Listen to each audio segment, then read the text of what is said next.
So, Rina, thank you for coming. Please introduce yourself and briefly tell me about your background, where you work, and what do you do. My name is Rina Zattam. I came here for school as an accounting major, and I currently work for New Canaan Impact Capital. I am the VP of Administration as well as the executive assistant to the CEO. What year did you graduate? I graduated in 2017. Oh, yeah, it was quite some time ago. It feels like not too long ago, but it's been longer than it feels. Time flew by. It flew by. Describe your career journey after graduation from the George. So while I was at the George, I had an internship for 4 years at a CPA firm locally. So after graduating, they hired me full time for a little bit, and to stay there, you have to have your CPA. So I was in the process of getting my CPA and realized that's not what I wanted to do for the rest of my life. So I quit. Completely got out of accounting. Left the country, self-development, came back, and found myself back at the CPA firm for tax season. And they needed the help, and I said I would help them. And luckily for me, I stumbled across some networking opportunities there that led me to my next career, which basically was also an executive assistant to a CEO investor here in South Carolina.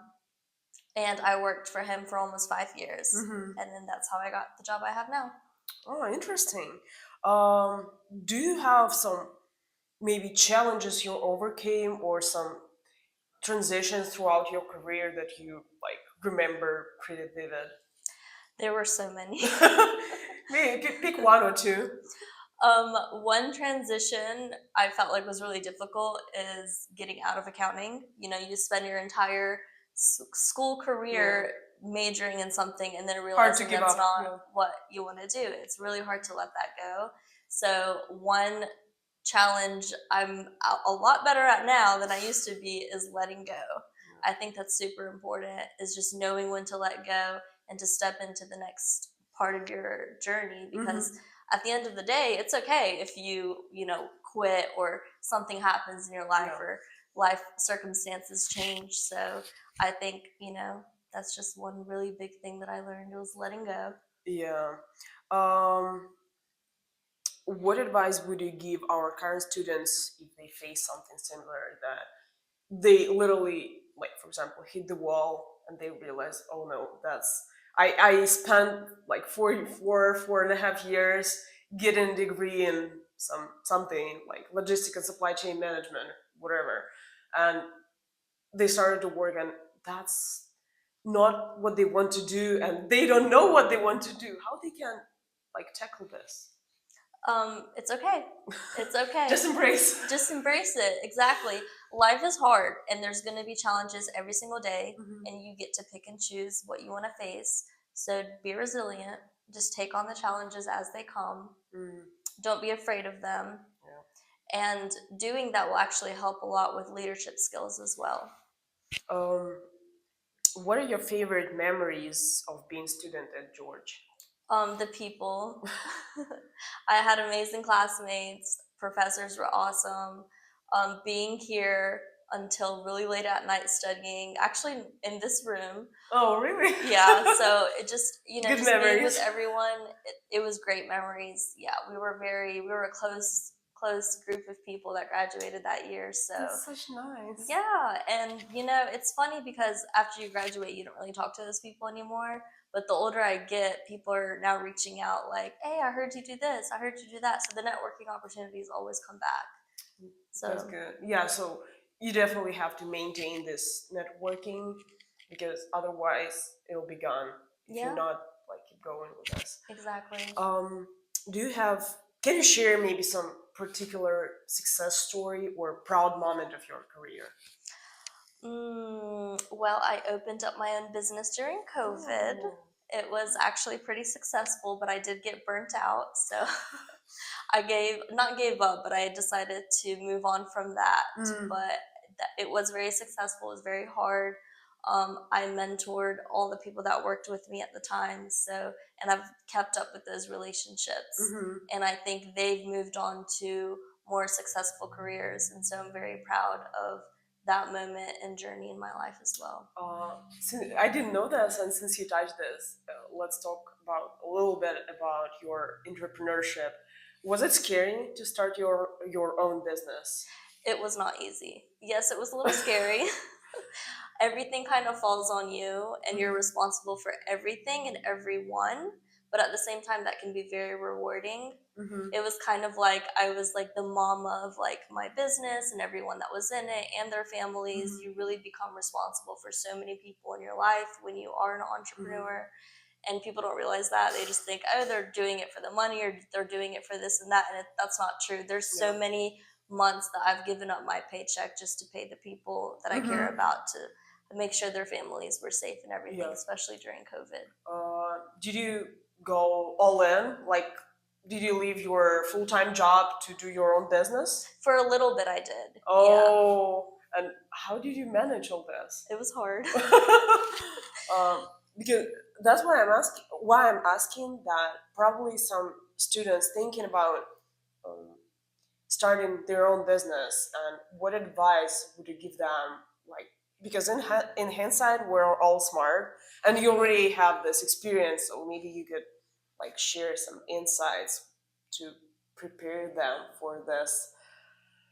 Like, it's a huge challenge to start your own business. I don't think there's a good way to prepare to be an entrepreneur other than be resilient, be a leader, face the challenges as they come, don't complain, don't, delegate too much because that's never a good idea either. So it's a long journey. It's a long journey for anyone who wants to do it. Okay. There's also a misconception that you can't make a lot of money unless you do something by yourself.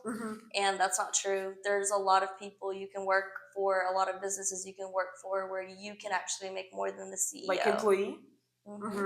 As an employee, yeah. And there's options out there. So I think just really figure out what you really want to do before you jump into entrepreneurship. If it's for the money, don't do it. Yeah, I think starting your own business, you definitely have to like love that idea, and it has to have a potential to be like successful in market. But usually, just a lot of things come into play that it's hard to predict how it will turn out. Yeah. So you never know will be successful or not. So how did your time at JCBE prepare you for your career? Maybe some skills, specific knowledge, network, something else. It definitely helped. Networking was a big part of it. I've met so much people here. It made me more confident. Being in class and having to show up every day. I don't know how it's like after COVID, but we had to show up every single day. Same now. Same way now. And I think that's, that best. helps a lot because you're already used to showing up every day, and showing up for your career every day is huge.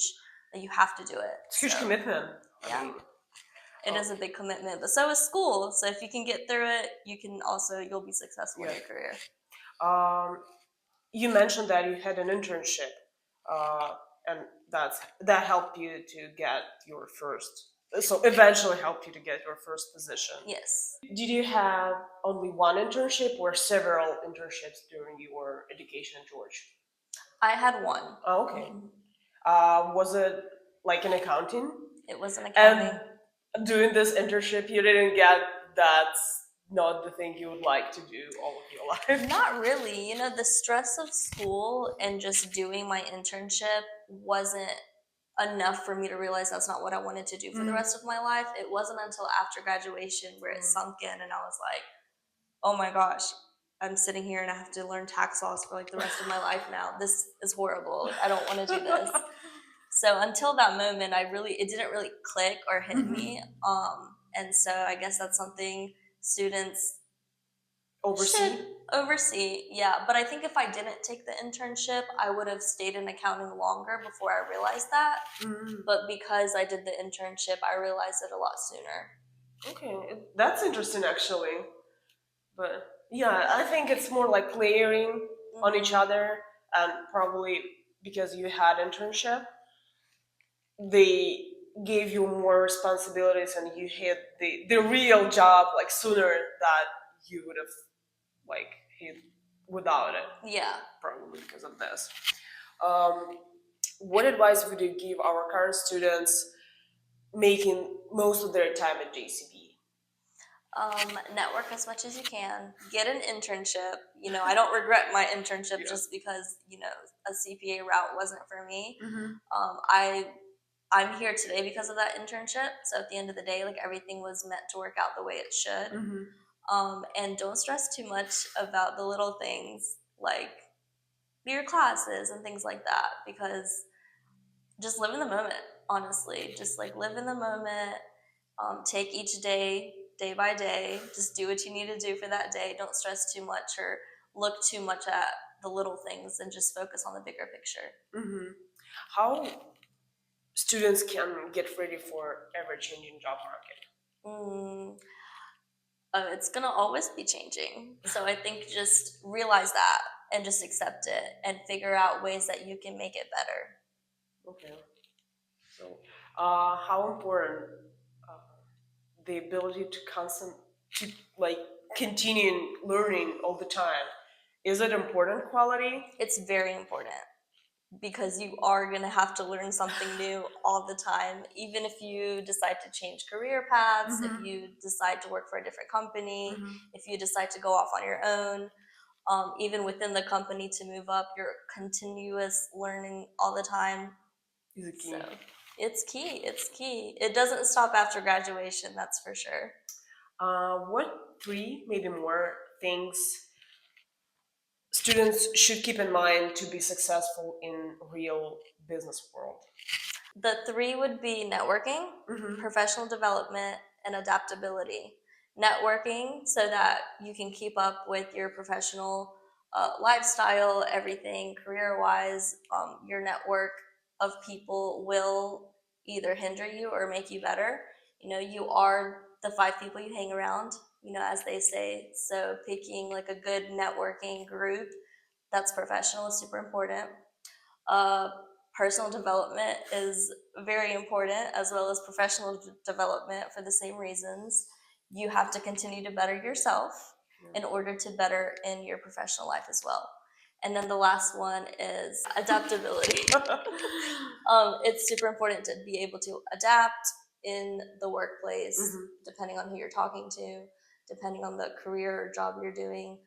Things are always changing, so being able to just pick it up from where it is and continue with it, because things will always change. You can't get stuck in a routine and expect Mm-hmm. your job to be the same every single day, because Yeah. 99.9% of jobs are not the same every single day. So being able to adapt is very important. Um, can you share maybe some tips or your life hacks for successful networking, like must-haves? Confidence. Mm-hmm. It's a big one. You want to approach people with confidence. Um, what else? Being yourself is also very important. You want to show like your uniqueness, because you never know when someone might need that one day, Mm-hmm. even if it's not like right away. But maybe you have some advice for students, because a lot of people, especially when you're a student, I remember myself being at 20, um, you're a little bit afraid of talking to people you don't know, like how to like overcome this, to not be afraid, even on a panel discussion that you've been attending earlier this year that we had in April. Students even like scared sometimes to ask questions like to people who came to hear this question and answer for them. Maybe you have some advice. Honestly, putting yourself out there helps. I'm nervous doing this right now, so that's completely normal to be scared and nervous. Mhm. But just go for it, do it. That's Yeah. the best way to get through it, is by going Just do through it. it. Yeah, just do it. Okay. What things students should keep in mind to be successful in their transition from college to their first job? I think one main thing is don't give up. You're going to get a lot of no's out there in life, and that's completely normal. I think college kids aren't used to that though yet. So Getting used to. it could be, what's the word I'm looking for? Discouraging. It can be very discouraging. So I would say just, it's okay. Like, expect those no's. Like, go ahead and put that in your head that you're gonna be told no a few times. Yeah. And Maybe not eventually, few, maybe a lot. maybe a lot. It takes a while. Yeah. It does take a while. My first few jobs after graduating were accounting jobs that I didn't like. So, and I tried different ones just to make sure that that's not what I wanted to do. Um, and after I decided to transition from accounting to other things in business, I was told a lot because my resume had all this accounting stuff, and they're like, well, you'd be great for this job because you have this accounting experience. And I'm like, but I'm telling you, that's not what I want to do. Yeah. So I was told no a lot. Yeah, I guess you had a hard time to like transitioning your career in another direction. Yeah, it was very hard. Yeah. What advice would you give yourself when you were in college here at George? I would tell myself to stop stressing so much. It'll all work out the way it should, and to trust my intuition. Yeah. Because there's a lot of times where I didn't trust my intuition, and that's probably the only thing I wish I did better. That's a great advice, actually. Well, thank you, Rina, so much for your time and sharing your like experience and advice for our students. I think it will be really helpful for them and complement other interviews I took, especially in entrepreneurship part, because we have entrepreneurship center and some students thinking like and taking really serious this idea of being business owners, and this is not an easy game for sure, not for everybody 100%. So thank you so much. Thank you.